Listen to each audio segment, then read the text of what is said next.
What's going on, gamers? Thank you so much for joining me today.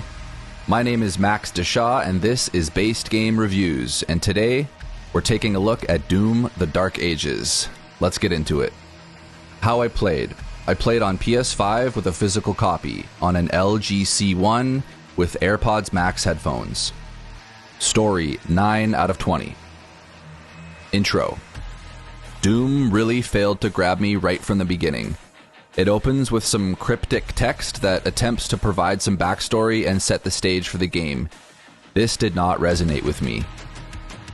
In the opening cutscene, we get a sense of the medieval vibe that the game is going for, both from the architecture and the costumes. Castles, torches, dragons, dark gothic energy.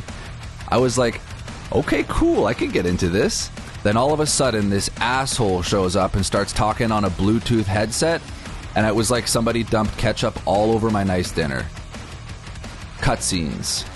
The game leans on the cutscenes far too much without anything actually taking place in them that deserves your attention. There isn't any character progression that adds anything of value to the story. Characters appear for a few seconds and have dialogue without any prior or subsequent meaningful place in the world. It was all just so lazily thrown together. While there are some cool cinematic moments, the cutscenes overall just annoyed me more than anything. World building. Doom: The Dark Ages feels very, very video gamey. Why is a weapon upgrade shrine out in the battlefield where my enemies are? This felt so incredibly out of place. I should be upgrading my weapons back at the base, not at ground zero while I'm under fire. I want to see that cool ship I keep getting beamed up into. Meet the people on board, walk around inside. Have a mechanic, both literally and figuratively, that sells items and upgrades my weapons. That's how to deepen a world and make it feel lived in. Instead, we get the absolute bare minimum, which leaves the game feeling very cold and lifeless. Overall story. The player assumes the role of the Doomslayer in a war against the forces of hell, who seek a powerful relic called the Heart of Argent. I felt like I was back in high school and had been missing classes because of how difficult it was to keep up with the story. The real problem here is everything they try and sprinkle in between in an attempt to, I don't even know what to call it. It was just unarticulated filler. Am I just that clueless because this is my first Doom game and the developers expect me to know what's going on because I've played previous titles? Or is this actually just how unsophisticated the story is? It felt like chunks of the plot were just skipped or omitted entirely on a regular basis, and then I'd be in some new area with someone on the radio going over the mission. How the fuck did I get here? Events seem to piece themselves together with little to no explanation, and characters appear out of nowhere to progress a nearly incomprehensible plot.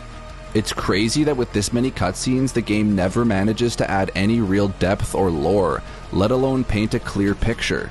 What starts out as skim milk doesn't turn into cream, it ends up being mud water. Graphics, 12 out of 15. Character models. I thought that the demons looked really cool. The main antagonist, Prince Azrak, had one of the best designs in the game and showcased a lot of detail and artistry. The Doomslayer himself also fits into this category and was impressive to look at. Environments. I don't know how else to say this, but the game never managed to impress me visually. Something was just missing. I messed with the graphic settings for ages, and then finally went online to see if anyone else was having the same problem because I thought I was losing it. Some people recommended turning off film grain and resolution scaling, but I couldn't find these settings on PS5. The game just looks so flavorless, so bland. Uninspired and lacking in art direction would probably sum it up best, but there's just a significant lack of texture and detail that I've enjoyed from so many other games on this console. Everything almost looks like it was done in watercolor and smoothed out or something. It just didn't scream PS5 game to me. Here's some footage from Doom Eternal. While a lot of people might say that the character models and details have improved a lot, in a game that moves this fast, when are you actually going to be able to slow down and admire that stuff? I can't honestly say that I see 5 years worth of improvement in the two games overall. Special effects. Enemy death animations look really sick. They disintegrate into red embers. The game is full of a ton of impressive explosions, damage animations, and various flashy visuals. There's a shit ton of eye candy in Doom the Dark Ages. Audio, 10 out of 15. Ambience. Really generic metal plays throughout most of the game while you mow down demons. It's synchronized to your battles and will dip down while you're out of combat and then kick in again right at the perfect moment. But it got really repetitive. You're probably better off just throwing on your favorite record while you play instead. Boss music. From what I could tell, the boss music didn't vary from what plays throughout the rest of the game. Sound design. All the guns, explosions, shield bashes, and melee attacks are deeply satisfying.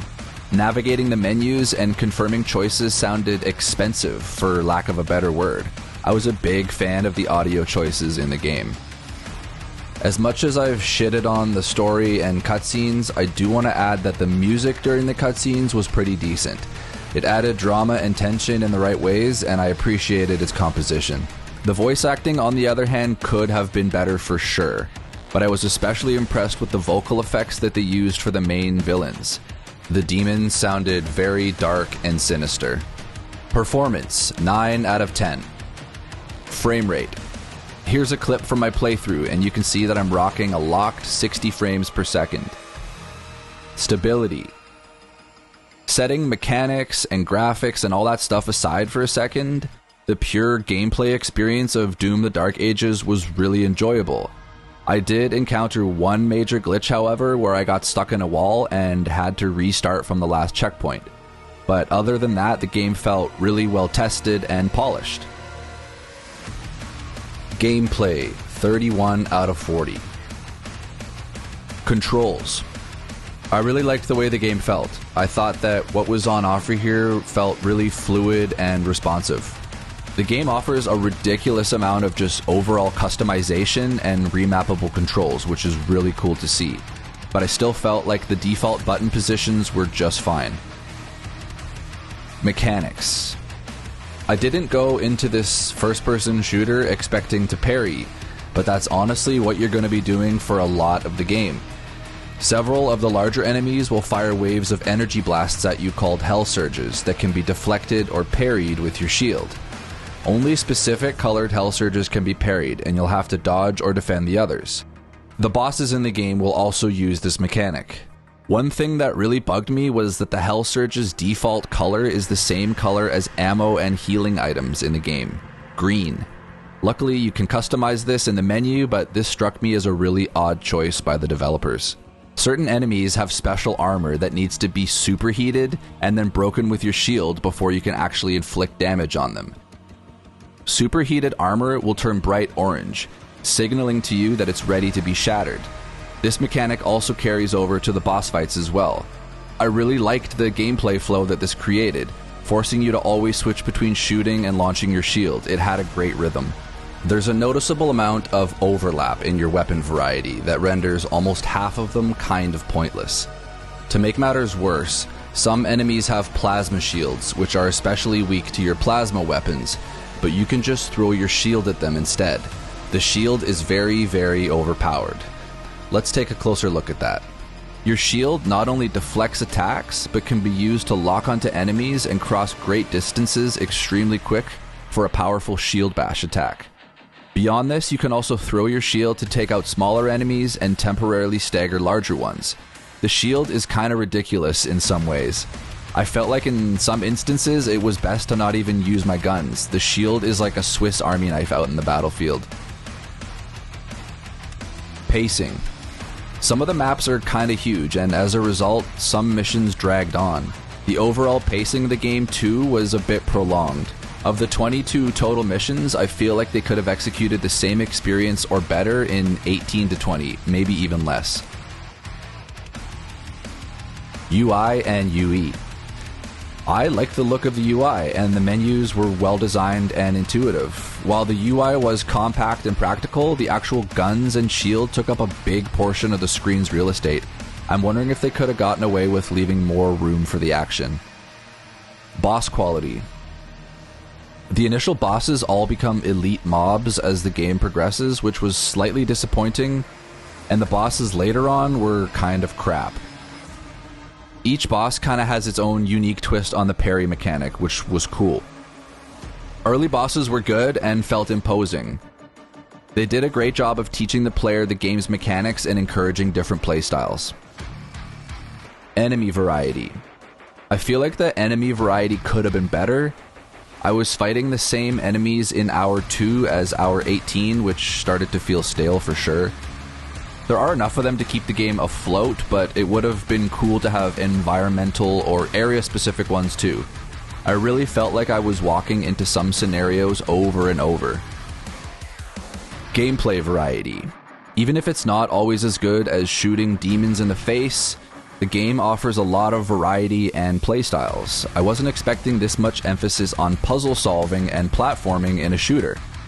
Naturally, your shield comes into play here as it can be used to activate switches and cut down locks. It's also used to move giant cubes, which you can use to climb onto and jump to new areas. Yeah, there was a lot of climbing and jumping across gaps. I didn't mind it though. You'll fly on a dragon and ride a gigantic mech called an Atlan. These sections are pretty one-dimensional, but I appreciated the effort to mix it up. The Atlan sections essentially consist of pressing R1 or R2 to attack, and then dodging incoming enemy attacks, which are dramatically telegraphed. Like I said, there wasn't a ton going on here. The game also has a couple of turret sections, but I don't really have anything exciting to say about them. Replayability. The game offers 4 difficulty levels that can be changed at any time, and an additional 2 that you're locked into for the duration of that run. There are tons of secrets to unlock, which are tied to your weapon upgrade system, toys to collect, skins to acquire, and extra gold, of course, to upgrade your weapons. Bonus, 1 out of 3. The game offers a staggering amount of customization, from just general remappable controls to the game's speed, the enemy's aggression. You can change your difficulty level and then further tweak it within the menus. There's a lot of really good stuff here to just tinker with. Overall, 72 out of 100. Good. Doom the Dark Ages equally annoyed and entertained me. A welcome variety of gameplay styles and exhilarating combat kept me pushing forward. The dynamic between aggression and being a few hit points away from death, then just scraping by and acquiring healing items was a mega rush. The core gameplay experience here is really dialed in and I enjoyed it. While I didn't go into this expecting Red Dead Redemption level storytelling, I definitely expected more. People in some comment sections of other videos I've watched were saying, well, you can just skip the cutscenes. That should never be an option. A lot of people thought really hard and spent a long time putting this together. They're part of the game. They made this for us. Saying just skip the cutscenes is like ordering a pizza with toppings you know you don't like and then picking them off, instead of asking them to make it without them. As a gamer, it's our responsibility to speak up and let our opinions be heard. Games aren't cheap, and if we're going to invest our time and money into an experience that's subpar, someone should know about it.